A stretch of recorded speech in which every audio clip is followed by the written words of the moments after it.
Okay, now a disturbing story from Bengaluru where an Australian couple was terrorized over the weekend. And their fault, a tattoo of Hindu goddess Yalamma on the leg of this young man. Now it's alleged that a group of people led by local BJP leader R.V. Ramesh Yadav harassed the couple, even threatening to skin the young man's leg for sporting the tattoo of the goddess. According to reports, the incident happened on Saturday afternoon when Matthew Gordon and his friend Emily, both from Melbourne, were confronted by the group about this tattoo. According to Gordon, the group soon called in more people and over 25 men gathered outside the restaurant, not allowing the couple to leave. However, the BJP leader accused of inciting the mob has refuted all allegation.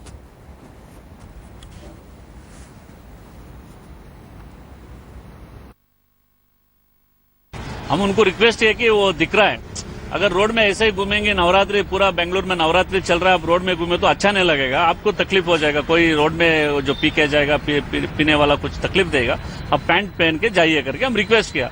बाद में वही खुद वो English में कुछ हमारा गलत शब्द निकाला, फिर भी हम चुपके बैठ के हम सिर्फ इतना पुलिस 100 को फोन किया, बोला कि ऐसा होटल में खाना कर रहा है बंदा, ऑस्ट्रेलिया बंदा, आप उनको निक्कर पैंट पहनने को बोलिए, पैंट पहन के घुमा तो कुछ भी नहीं होगा।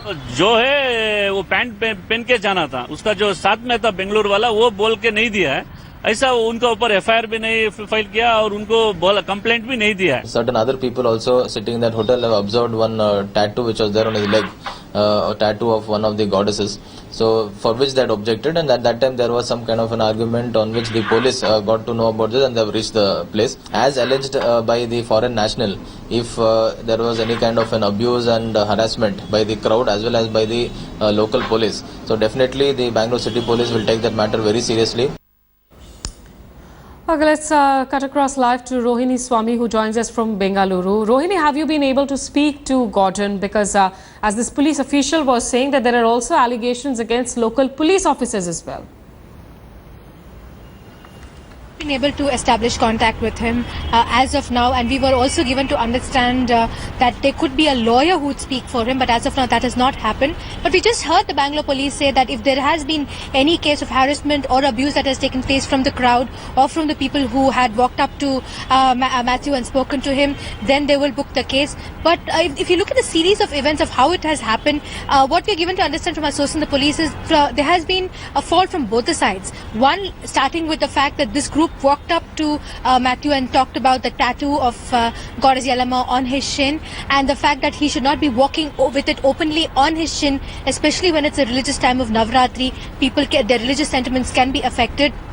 And when we did speak to Ramesh Yadav, who's the man who walked up to Matthew and spoke so, he gave his version saying that he tried to explain that to him in his, because he's a foreign national, in his broken English, but then the conversation got abusive, and then that is when the whole harassment part that Matthew was talking about started. Okay. It also leads on to the fact that Ramesh Yadav says that they called in the police immediately and they were taken to the police station. But the point remains that now Matthew is saying that he was forced to write an apology in the police station. In fact, Rohini, that apology letter that you now mention, India Today has also accessed the apology letter of Matthew Gordon, which he wrote to the police. And now we are quoting excerpts from that letter. I am very sorry for offending the Hindu religious beliefs. Will make sure that I cover my leg while I am in India. I am extremely sorry for using inappropriate language. So that's the exclusive, of course, visual of that letter, the apology letter written by Matthew to the police there, which India Today has now accessed. Rohini, do we know if Matthew and his friend Emily were physically manhandled in any sort of a way? Could this possibly an apology letter written, of course, because there was considerable pressure around as well? Well, there have been videos that have been shot, and we have one mobile footage which has been shot from the group that walked up to Matthew, and there has been no physical abuse. It's largely verbal abuse, and we've been given to understand from Ramesh Yadav, the man who walked up to Matthew, saying that actually there was inappropriate language that was used by Matthew, which actually that is when the whole situation went out of control. Okay. But they did try to go to the police. But as of now, neither Matthew nor his friend have come forth and spoken about it on camera to the media. Okay, Rohini, stay with us. I'm also joined by Dr. Dominic, who is a social activist as well on the phone line. Dr. Dominic, how do you look at this entire incident? Do you think that the crowd or these people, this group of 25 were right in telling Matthew that his exposed tattoo hurt their religious beliefs? Or do you think that, this was taken a little too seriously and too much? So this is pathetic. If you look at it, this is communal violence and domestic terrorism.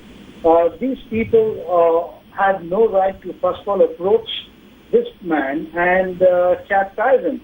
I think these people should be booked under Section 506 or 504 also for criminal intimidation and provocation. And the sub-inspector who has received the letter, from what I get, I received the letter addressed to the sub-inspector. The sub-inspector should be suspended. Okay. This falls under my jurisdiction where my office is, which is Ashok Nagar Police Station, and BJP Central is the DCP who claims to be investigating the matter. And well, it should be investigated. It is my hope that the police do not hush up the matter. Okay, we'll have to see as to how the police really proceed as far as this matter is concerned. Dr. Dominic, I will come back to you for more reactions. But what is interesting is while we of course saw you that apology letter that has been accessed by India today, which was written by Matthew to the police on the spot. But later on in a hard-hitting Facebook post on the social side, the harassed Australian tourist has said that it was a forced apology letter. And Matthew Gordon, we are now quoting from his Facebook posting where he has said that I should not have to apologize for what is on my skin and be put in a traumatizing situation where it is apparently acceptable to be harassed, threatened and mobbed. Tolerance, understanding and equality is what we live by. I respect India and Hinduism completely. Dr. Dominic, going back to you for this quick reaction, do you think Matthew is right in saying that what is on his skin is something which is personal to him? Or are the people right in saying that why have a tattoo of a Hindu goddess on your leg? See, the tattoo that Matthew has, that's his prerogative. We live in a democracy. And if perhaps these people felt offended by the tattoo on his leg, they could have been civil. They could have gone up to him and said, look, I think it may be inappropriate to expose a tattoo like this on being on Indian soil. Perhaps, to protect the sentiments of people, we would advise you to cover it up. That would have been a civil dialogue. Because when Indians go to other countries, I've seen foreigners correct Indians. And they've corrected us in very simple formats. Okay, we cannot take the law in our own hands and disgrace somebody. Basically, what we've done you cannot take law in your own hands is that important message there. But many thanks, Dr. Dominic, for having joined us. I'm also joined by Nilanjana Chakravarti, who is an activist herself.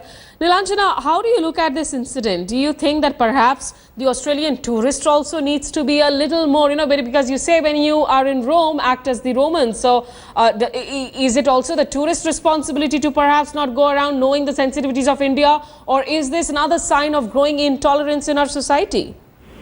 I think it's more got to do with the growing intolerance in the society because of the fact that, we have a number of celebrities and, even common people sporting tattoos all over the body and, stuff like that. So, especially related to, Lord Shiva or Hanumanji or, any other Indian deity. So, the fact of the matter remains that today, current status is that we are growing very, very at a very, very fast pace in terms of religious intolerance. We are fanning fundamentalism, Talibanization of the Hindu religion. Yes, religion is important, and respect towards all religion is also important. But having said that, we've got to understand one thing, that we are a secular country at the end of the day, and we have way too many important issues to discuss and dissect rather than to look after these kind of issues. And the people who indulge in such things, probably it's more of a mob mentality. So it's a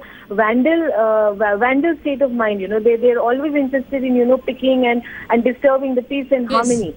Okay, but And, Nilanjana, secondly- Nilanjana, stay with me. I just would like to get in one clarification from Rohini Swami, my colleague. Rohini, the crowd's protest, because as Nilanjana here mentions, that we have seen tattoos of goddesses on, people's bodies in India. But was the crowd's protest really about this tattoo in the first place, or was it that because it was on the leg, not in the hands? Was that a specific sort of a objection? Well, when the crowd got to understand this altercation between the two parties, yes, they'd also, who were there present at that time, they were offended with the fact that it was placed near the leg, and that in case, like the group was saying, that don't show it off especially when you have it on your leg, when the festivities of Durga Puja are on at this point of time. That is when they also got into the picture. But largely, if you see the video, that mobile footage that comes out of it, it's both these parties who are talking to each other in high-pitched voices. But as you say, mob mentality, people also chipping in to give their opinion about it. Okay, I'm also joined by Gauri Lankesh, another activist from Bengal. But before that, Nilanjana, if I may quickly come back to you, what Rohini says, that perhaps what is more worrisome entirely is this growing mob mentality. Every incident that is being reported from India, it's about actually people coming out in groups and mobs. What has happened is, it's a very unfortunate situation that, the government concerned with, whether it is any state, they're not taking the right kind of action. I mean, we are allowing these fans to be flamed continuously. I mean, tell me something. Today, Shiv Sena is a force to, it's a very disturbing force in Mumbai. I mean, a place like Maharashtra, where there are way too many, there are people from all religions. It's a cosmopolitan state. But look at the state of affairs. I mean, we have Sudhindra Kulkarni's face blacked out and stuff like that. Okay. And second thing which I really want to point out over here is that as far as the other question that you asked me, is that, the Australian tourist concern is unfortunate, and it's very, very shameful that, I have to actually say it as an Indian, that do as the way the Romans do in Rome. When, with the kind of current situation prevailing in the country, probably he would have been better off covering it. I mean, and yes. I'm sorry to say, but that's what the reality is. Yeah, I guess while we might yearn for a more utopian, idealistic situation, but yes, perhaps we have to keep in mind. Let's be very practical about it, and let's not have any such utopian and idealistic thoughts that, we are a secular country. Right. I mean, look what's happening everywhere. Absolutely. So Nilanjana, thanks for joining us with your perspective. I'm also going to cut across to Gauri Lankesh. Gauri Lankesh, how disturbing is it for you? The fact that somebody like Nilanjana, me, concede today that when tourists come in, they perhaps have to understand that India is very volatile today when it comes to matters related to religion.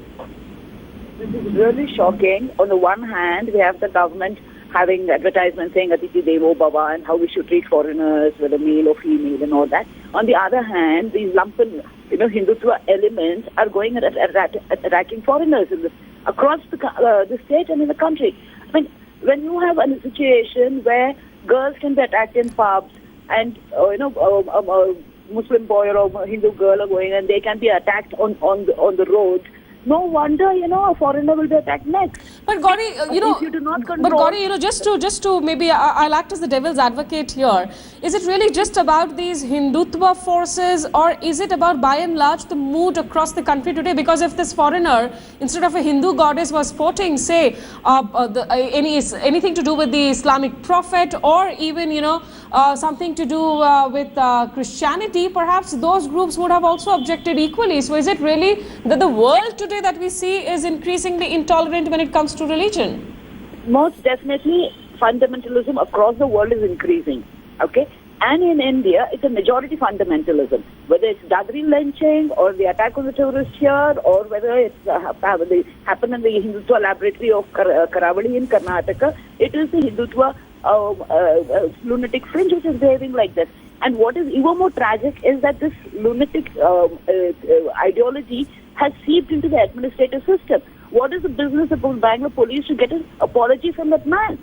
They should be taking against the action of the lumpens who attacked him. Okay. Gauri Lankesh, stay with us. I'll get in Rohini on this point. Rohini, as far as this apology is concerned, because now we have later on seen that Facebook post where this guy clearly says that he had to write that apology to save his skin at that point where the temperatures were rising. Is the police saying that they essentially asked for the apology to calm down the tempers? Because they don't seem to have asked for an apology from the other group, which had a group of 25 cornering 2 young Australians. Well, that is also a point that is being raised as to when this matter went to the police station. The routine would have been that you file a complaint from both the sides and an FIR be filed from both sides. But that was not done. Rather than a compromise was being brought about for between both the parties by the police. Yes, the police said that because religious sentiments are being hurt, and as the group impressed upon, and the group being a local group impressed upon that they feel offended by that, the foreign tourist, the student had to write an apology letter. But this was a part of the compromise, is what the police have been saying. And as we've seen also how the police have reacted, saying that there has been no formal complaint. Had the police impressed upon a formal complaint and an FIR, then the things would have been taken the legal way. Okay, Rohini, I'm also joined by Mr. Harish, who is an educationist, and I will go back to Gauri Lankesh if she's still there with us. Mr. Harish, how do you react to this entire incident? Here is a man who had to give an apology to police, and he was cornered by a group of 25, who goes back and says on Facebook that why should I apologize for a tattoo which is a part of me and my body? How do you look at this entire incident? Mr. Hari, we seem to have lost that connection with Mr. Harish, but Gauri Lankesh, if you're still there with us, so is it time perhaps that even as the government goes out and attracts calls for foreign tourists, foreign investors, that the government should perhaps also send out a message that, look, when you come to India, for your own safety, maybe you just need to be a little more sensitive. If you have a tattoo, fine, but don't expose that tattoo in public because it's on your leg and it's not on your arm. Hello? Yes, Gauri Lankesh, if you heard my question, please. This is ridiculous because, on the one hand, you have a Prime Minister going and inviting foreigners, and then foreigners are being beaten up here. What does he want? He just wants the money and not them. Then let him say, please send the money, but please don't come to our country. Let him say that very clearly. And actually, after this morning, yesterday's incident, a senior police officer SMS'd me saying he was alarmed at how the Bengaluru police had behaved. And he said, we need to do something to clean up the system. That's the kind of anxiety that has been filled in people. And this is a clear trajectory of majority fundamentalism which is happening after the BJP came to power in the state. Okay, we'll leave it there, Kelly. These are disturbing incidents that raise pertinent questions too. Ms. Gauri Lankesh, many thanks for having me.